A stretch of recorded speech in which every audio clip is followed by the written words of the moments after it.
Hello students, ये है Aleen online और मैं हूं एमईक्यू सर। नीट 2026 का एग्जाम हमारा 21 जून को हो रहा है। एवरेज 1 वीक हमारे पास है। एक ऐसा स्टूडेंट जिसकी प्रिपरेशन पूरी हो चुकी है और वो अपना पूरा कोर्स बाइंड अप कर चुका है। अब अपने लास्ट वीक में वो क्या करे, ये वो सोच रहा है। दूसरा वो स्टूडेंट है जिसको लगता है कि अभी भी कुछ कमियां हैं, उनको दूर करनी है, तो उन पर क्या ध्यान देना है। वो बच्चे जो इस साल नीट 2026 के री एग्जाम को क्रैक करेंगे, वो मिस्टेक बिल्कुल ना करें। उनमें डूज एंड डोंट्स के बारे में उनको याद रहे, उसी की ये क्लास है। लास्ट 7 डेज में आपको क्या ध्यान रखना है, उन चीजों को ध्यान करते हुए हम चल रहे हैं आगे। जीएमसी कितनी कट ऑफ पर जाएगी, सर पेपर कैसा आएगा। पेपर पक्की सी बात है कि जैसा लास्ट ईयर था वैसे ही पेपर को थोड़ा घुमाएगा, लेवल उसका हार्ड रखेगा, लेकिन हमारे हैंड में पेपर होगा, ध्यान रखिएगा। किन किन पॉइंट्स का हमको ध्यान रखना है, उन पॉइंट्स को कवर करते हुए हम लोग इस क्लास को ले रहे हैं। पेपर हार्ड आएगा तो जीएमसी उसकी अकॉर्डिंग आ जाएगी। ऐसा तो होता ही नहीं कि जीएमसी हमसे फिक्स रहेगी कि सिर्फ 650 प्लस ही जीएमसी रहती है ना, है ना। और एवरेज हम बोलते हैं कि 630 प्लस 650 के बीच में जीएमसी मिल जाती है, लेकिन पेपर के मोड पर भी वो डिपेंड करेगी। तो इसलिए कुछ पॉइंट्स का आप लोग ध्यान रखें और इन पॉइंट्स को हम जल्दी से डिस्कस कर लेते हैं। आप लोग ध्यान दीजिएगा। पहला पॉइंट जिसको हमको डिस्कस करना है वो कौन सा है, आपको रियलिटी चेक करना है अपना। भाई तैयारी आपकी अच्छी है, अब कुछ पॉइंट्स पे रियलिटी चेक कर लीजिए। आप टारगेट 600 प्लस का जरूर रखें, है ना। 150 प्लस जो करेक्ट क्वेश्चंस हम लोगों के हैं वो हो जाना चाहिए। इसका 600 का मतलब यही है हम लोगों का कि 150 प्लस क्वेश्चन हमारे सही है, यानी 600 प्लस मार्क्स हैं। इससे ऊपर ही कोशिश करेंगे हम। ये तब है जब पेपर आपको इस बार का वो हार्ड बनाए, और हम तो चांस यही देख रहे हैं कि इस बार का वो पेपर हार्ड बनाएगा। 600 प्लस तो हमको जाने की पूरा ट्राई करना है, वो चले जाएंगे हम, क्योंकि हमारी तैयारी अच्छी है। बायोलॉजी में हम कोशिश करें, देखो हम सोचते हैं कि बायो का पेपर आसान है तो सबसे ज्यादा मार्क्स उसी में लाएंगे। नॉर्मली ये उस पेपर सेटर को ही मालूम है जिसने पेपर बनाया है।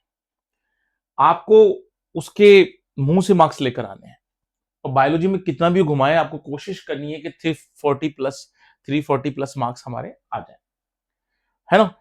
इतने मार्क्स हम लाने के लिए नॉर्मली नॉर्मली अगर हम देखें तो 85 के आसपास क्वेश्चन हमारे करेक्ट हो जाना चाहिए। हम ये उम्मीद चल रहे हैं, उम्मीद को लेकर। अगर हमारे पेपर टफ बनाया गया तो हो सकता है कि ये क्वेश्चन 80 के आसपास रह जाए या उससे भी बिलो रह जाए, तो डरना नहीं है। पहली बार डरना नहीं है। कई बार पेपर टफ हो जाता है तो हम लोगों का जो होता है क्वेश्चंस वो 80 के आसपास पहुंच जाते हैं। 10 क्वेश्चन में हमको लगता है कि ऊपर नीचे हो रहा है सर, हम 5 छोड़कर आ गए, क्योंकि हमको लगता था ऐसा था। कोई दिक्कत नहीं है, पेपर का लेवल पर डिपेंड करता है। केमिस्ट्री, केमिस्ट्री में हमेशा इतना मानता हूं कि इन 4 बुक्स में केमिस्ट्री को कवर करता है। और इनमें इन 4 बुक्स में केमिस्ट्री फर्स्ट, क्लास 12 क्लास का केमिस्ट्री फर्स्ट, केमिस्ट्री सेकंड के हिसाब से इतना लंबा सिलेबस नहीं है। इवन बुक दे रखी है इतनी, बायोलॉजी की 2 बुक्स में कवर कर रखा है, केमिस्ट्री की इन 4 बुक्स में कवर कर रखा है। लेकिन अगर आप इन 4 बुक्स को ध्यान देना तो इसमें इतना भी मैटर नहीं है कि आप इतने मार्क्स ना ला सके, जबकि आप जानते हैं केमिस्ट्री का सिलेबस काफी छोटा कर दिया गया है। आपको ध्यान ये रखना है कि वही जिसको उस पूरी प्लानिंग पर भी हम आएंगे कि इन 7 डेज में आप कैसी प्लानिंग करेंगे। तो अपना टारगेट ये होना चाहिए 150 क्वेश्चंस केमिस्ट्री में। अगर बायो में थोड़ा वो हमको नीचे ला रहा है तो केमिस्ट्री में हम थोड़ा अप जाने की कोशिश करें, ठीक है। कोशिश करें कि 600 प्लस हमारा टच हो जाए। अगर पेपर इतना टफ आ रहा है कि नहीं टच हो रहा है तो फिर कोई प्रॉब्लम नहीं है। टारगेट 150 रखें, और 150 प्लस का टारगेट का सीधा सीधा मतलब ये हो जाता है कि हम पूरी कोशिश के साथ जाएंगे कि हमारे जो क्वेश्चंस हैं वो कितने सोल्व हो जाएंगे। 35 प्लस तो हो जाएंगे, यानी ये कोई बड़ा टारगेट नहीं है। इधर की तरफ चलेते हैं तो 30 क्वेश्चंस फिजिक्स में हमारे हो जाएंगे, यानी क्योंकि 15 क्वेश्चंस को आप छोड़ोगे तब इतना आएगा कट पिट कर। इधर भी आप 35 में 10 क्वेश्चंस का है तो यहां पर प्लस कर सकते हैं अगर आप इधर का हार्ड हुआ है। पूरी प्लानिंग और सोल दोनों दोनों हैंड अपने तैयार रखना। एक तो सॉल्यूशन में हमें सही करना है और हमारी प्लानिंग भी माइंड में चल रही है। दोनों चीजों को कवर करते हुए चलिएगा। कोई चांसेस नहीं है कि आपका पेपर में 600 प्लस को अगर हार्ड बनाएगा इस साल तो कोई चांसेस वो बनाएगा कि वो सिंपल तो देगा नहीं, वो है ना। तो इस प्लानिंग में तो थोड़ी सी गड़बड़ी लगती है आपको, है ना, कि हम पेपर के दौरान गड़बड़ कर रहे हैं तो नहीं होगा। पेपर तीनों का वो हार्ड बना दे, ऐसा भी पॉसिबल नहीं है। ठीक है, 340 प्लस पे मुझे पूरी उम्मीद है आप पहुंचेंगे। 340 की प्लस के लिए पहुंच पाए, 3 है ना 20 प्लस पहुंचे तो भी आपको गड़बड़ी नहीं करी आपने, इधर से आप मार्क्स को ज्यादा बढ़ाइए। फिजिक्स के पेपर में आप लोगों को लगता है कि थोड़ा करने में आसान लग रहा है, कोई ना कोई तो आपको वो आसान छोड़ेगा जहां आप कर सकते हैं। तो तीनों का टारगेट लेके चलिएगा, 120 प्लस, 150 प्लस और 340 प्लस। ठीक है, हम बायोलॉजी में जानते हैं कि जो एनसीईआरटी है वही गॉड है, गुड की जगह गॉड समझिएगा, है ना। ये हमने गुड लिख दिया। एनसीईआरटी सबसे खास है, लेकिन एनसीईआरटी की लाइंस को घुमाएगा, इतना नहीं घुमाएगा कि हम घूम सकें। जो हमने बार बार डिस्कस किया क्लासरूम में, वही आपको ध्यान रखना है, यहाँ कोई बड़ी बात नहीं आएगी। केमिस्ट्री के साथ इनऑर्गेनिक और ऑर्गेनिक का मिक्सअप आसान पार्ट है। मैं वो उन चीजों को बता रहा हूँ जहां पर आसान आपका नंबर आ जाते हैं। डेरिवेशन की स्टेप्स का ध्यान रखिएगा, उन स्टेप से क्वेश्चन बनाएगा। और हाई टॉपिक जो हम डिस्कस करते हैं, कई बार आपको लास्ट क्लास में हम डिस्कस की थी, यूट्यूब में मैंने एक वीडियो बना रखा है हाई टॉपिक्स, वहां भी जाकर देख सकते हैं। अगली बात, अब हम लोगों को नेक्स्ट टॉपिक पर ध्यान देना है, और नेक्स्ट क्या है, कोई नई स्टडी नहीं करनी है। अगर आपने अब नई स्टडी की सोच रहे हैं कि सर मैं ये चीज भी देख लूं, तो उसको बिल्कुल नहीं देखना है, उसको स्किप करना है। और जो आपको स्टडी है ओनली उन्हीं टॉपिक पर करनी है जो आप लोगों ने पढ़ रखे हैं, जो आप लोगों की स्टडी करने वाले हैं। ठीक है ना, उन टॉपिक्स की स्टडी ज्यादा कीजिए जो आउटपुट देंगे, है ना, जो आउटपुट देंगे, यानी उन टॉपिक्स को हटाइए आप जो आउटपुट नहीं देते, जिनसे क्वेश्चन ज्यादा नहीं पूछे जाते। अगली बात, डू और डाई वाले सिचुएशन है, बिल्कुल है भाई। एग्जाम हमने दिया है, हमने नंबर भी अच्छे आ रहे थे, दोबारा हमें एग्जाम देना होना पड़ रहा है। उस सिचुएशन को अपने दिमाग में बिल्कुल मत रखिएगा, बिल्कुल फ्री माइंड से जाइए। हम पहली बार नेट का एग्जाम देने जा रहे हैं, कोई एग्जाम हमने नहीं दिया था, हमको फ्रेश एग्जाम देना है। जितना पॉजिटिव माइंड से रहेंगे इस लास्ट वीक में, उतना ही ज्यादा आपके चांसेस हैं कि आपके अच्छा पेपर हो। बायोलॉजी अपनी बैकबोन है, उस बैकबोन में हमको जेनेटिक्स कवर किस तरह से करना है, जेनेटिक्स के दोनों चैप्टर, उसके साथ आप लोगों का जो क्लास 11 का पोर्शन था वो कवर कीजिएगा, और उसके साथ आप लोगों को क्या तैयार करनी है, बायोटेक्नोलॉजी के दोनों चैप्टर तैयार करने हैं एक साथ, इसको फ्री कीजिएगा। तो उससे क्या रहेगा, आपको आसानी रहेगी। इकोलॉजी आसान है, जो एनसीईआरटी की लाइन है इकोलॉजी में उनका ध्यान रखिएगा, वहां से क्वेश्चन आ जाते हैं, है ना, लॉस ऑफ बायोडाइवर्सिटी वगैरह, उनके ईयर्स वगैरह से क्वेश्चन आ जाते हैं। तो इकोलॉजी का हमेशा ध्यान रखिएगा, इससे आपके 15 क्वेश्चन आपसे कवर हो जाएगा। 6, 7, 8 क्वेश्चन तो कम से कम आपके इकोलॉजी से कवर होंगे, इसे उन तीन चैप्टर से। क्लियर। चलिए, अगली बात, जो सेल बायोलॉजी है, छोटा पैकेट बड़ा धमाका हमेशा हम बोलते हैं। सेल बायोलॉजी बच्चे क्या करते हैं, अक्सर ध्यान नहीं देते, 8-9 क्वेश्चन यहाँ से पूछ लिए जाते हैं। तो सेल बायोलॉजी को कवर करते चलिएगा। सेल बायोलॉजी अपने आप में अच्छा आपको एक बूस्टअप करवा देगी सेल बायोलॉजी, तो उसका स्पेशल ध्यान रखना, उसकी लाइन का ध्यान रखना जो एनसीईआरटी ने दे रखी है, उससे क्वेश्चन बनाएगा वो। एक्स्ट्रा ध्यान रखना, किसी कोचिंग की शीट्स पे मत उलझिएगा सेल बायोलॉजी में। सेल बायोलॉजी में किसी कोचिंग की शीट पे मत उलझिएगा, जो बुक्स है एनसीईआरटी की वहीं से क्वेश्चंस दिए जाएंगे। कोचिंग की उन शीट्स की बात कर रहा हूं, मैं नाम नहीं लूंगा, जिसमें मैटर फालतू एक्स्ट्रा दे रखा है। क्लियर। केमिस्ट्री में हम लोगों का, मैंने आपसे पहले भी कहा है कि केमिस्ट्री में इनऑर्गेनिक से स्टार्ट करना बड़ा आसान रहता है, बढ़िया रहता है। जनरली बच्चा क्या करता है कि 11th का एक चैप्टर होता है, आपने एटॉमिक स्ट्रक्चर याद कर लिया, एटॉमिक स्ट्रक्चर याद करने के बाद क्लास 11 का जो फर्स्ट चैप्टर है आपका, है ना, क्लास 11 का जो फर्स्ट चैप्टर है, जहां पर आप लोगों के फॉर्मूले दे रखे हैं, कॉम्बिनेशंस के रूल देख रखे हैं, वो पढ़िए। और एटॉमिक टेबल के, एटॉमिक स्ट्रक्चर के जस्ट बाद आप लोगों को क्या करना है, एसपीडीएफ एक साथ पढ़ना है, एसपीडीएफ एक साथ पढ़ना है।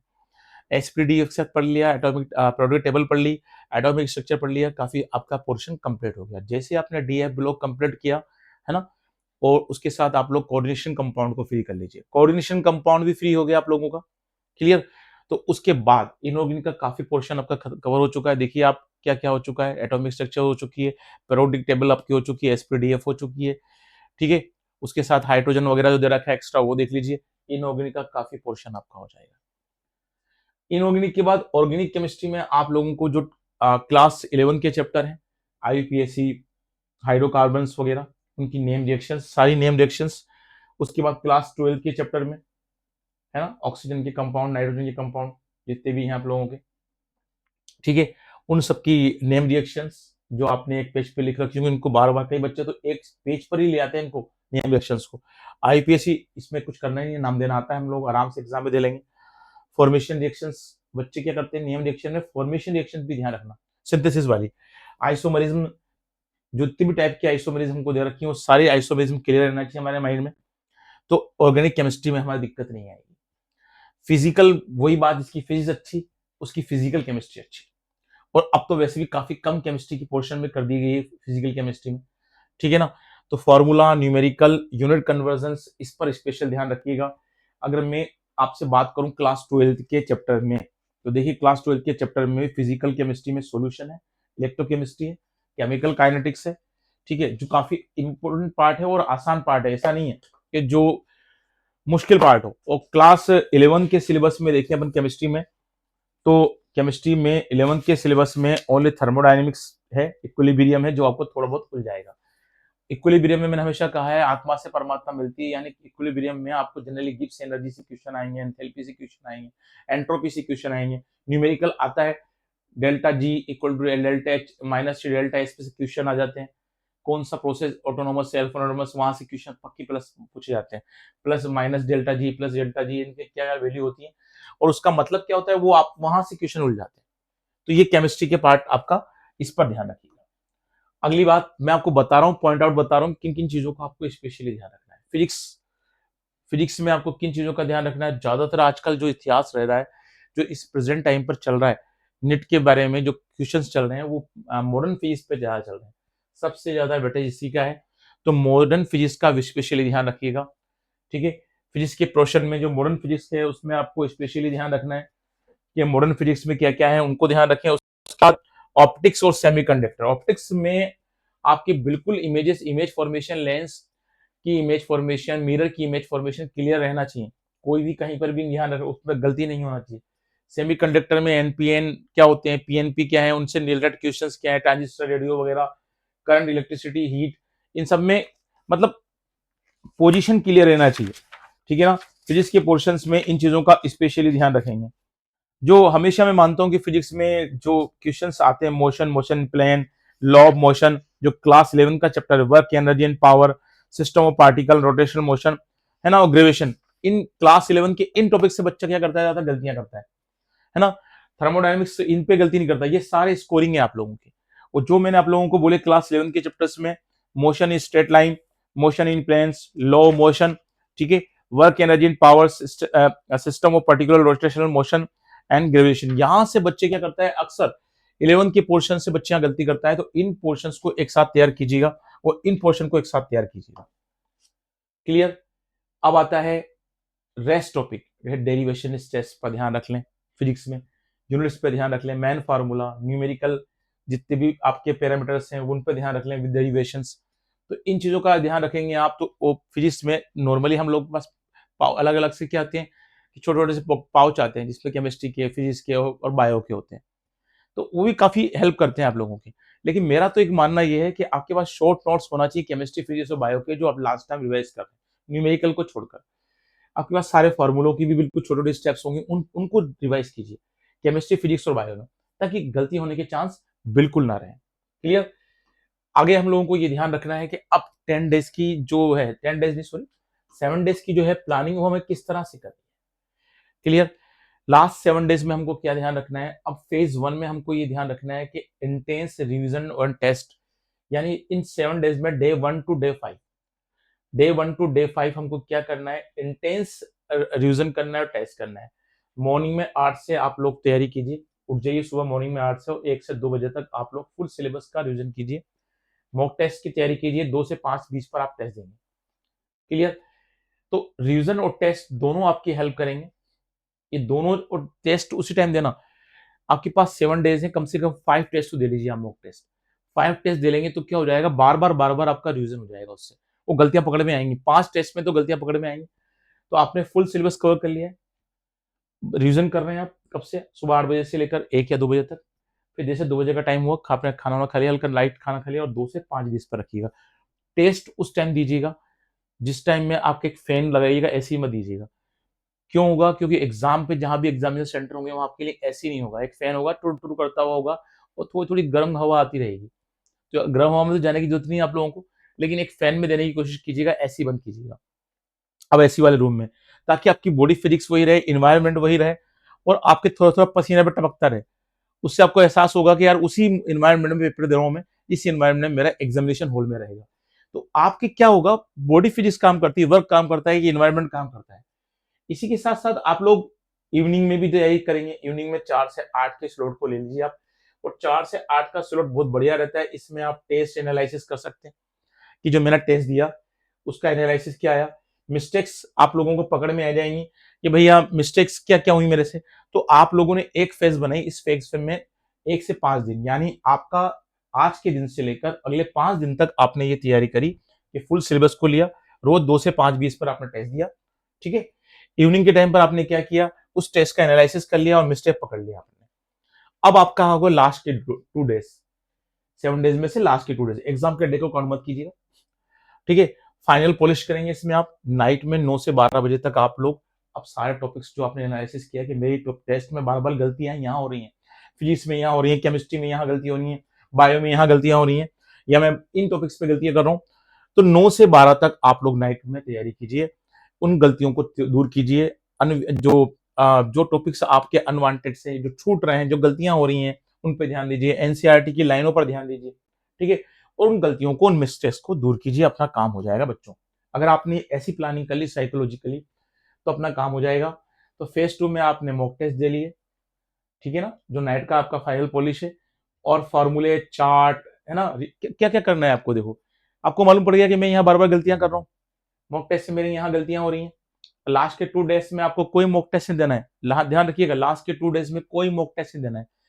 ठीक है, आप लोगों ने मॉक टेस्ट बंद कर दिए, ओनली फॉर्मूले ध्यान दे रहे हैं। अब आपको एनालिसिस करने के बाद चार्ट पे ध्यान दे रहे हैं, रिएक्शंस पे ध्यान दे रहे हैं, मैथ्स पे ध्यान दे रहे हैं, और बायोलॉजी के डायग्राम पे ध्यान दे रहे हैं। अपन जानते हैं हर कोचिंग वाला क्या करता है, आपको बुकलेट देता है, वो बुकलेट शुरू में दे देना चाहिए, वो लास्ट में देते हैं।